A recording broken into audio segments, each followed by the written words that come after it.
Salut à tous, c'est Axel de testmobile.fr et watches.fr. On est sur le stand de Huawei au MWC 2014 et j'ai devant moi le Huawei Talk Band.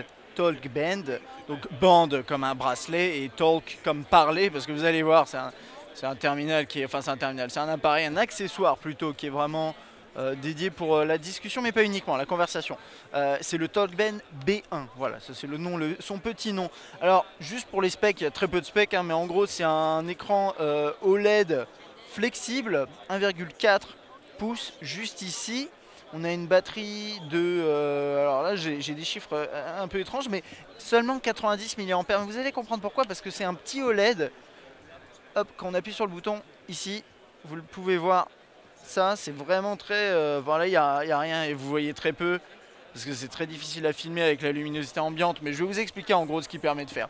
Concrètement, c'est un bracelet d'un qui permet de s'appairer à votre smartphone. Alors dans un premier temps, avec ce firmware là, vous pourrez que le faire avec des smartphones Huawei, mais dans un second temps, il y aura une compatibilité Android, tous terminaux confondus, plus iOS. Ils ont parlé de Windows Phone, mais je suis vraiment pas persuadé que ça arrive. Ils n'avaient pas l'air très chaud, mais potentiellement oui. Ces deux principales fonctionnalités, c'est un tracking sportif, tracking de nombre de pas. Là, si j'appuie là, on voit vraiment rien, mais là je crois que j'ai le nombre de pas, calories brûlées. Là c'est les heures de sommeil je crois. Bon voilà, il y a tout ce genre d'informations, ça c'est les pas effectués, vous voyez pas très bien, désolé, mais c'est un peu dur à filmer.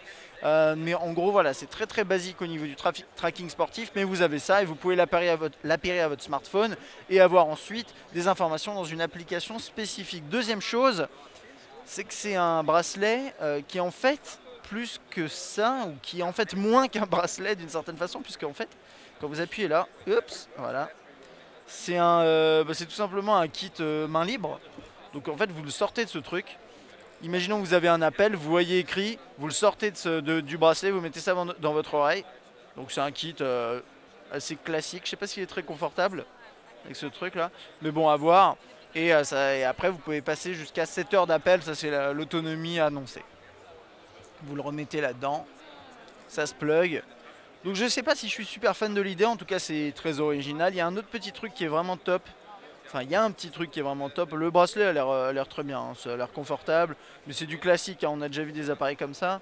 Et là, vous avez un port USB, micro USB intégré dans le bracelet. Et ça, c'est plutôt original. Donc ça, j'aime bien.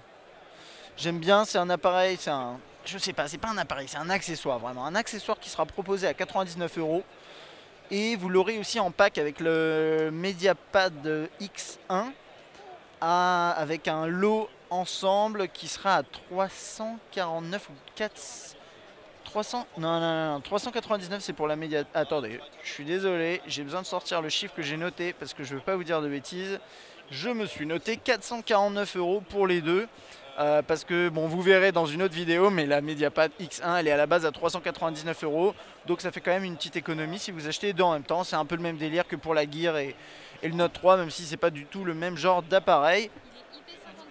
Oui, Sonia me souffle dans mon oreillette qu'il est IP57, donc protégé contre la poussière et les éclaboussures. Voilà, c'est plutôt intéressant. Voilà, c'est à peu près tout. À bientôt.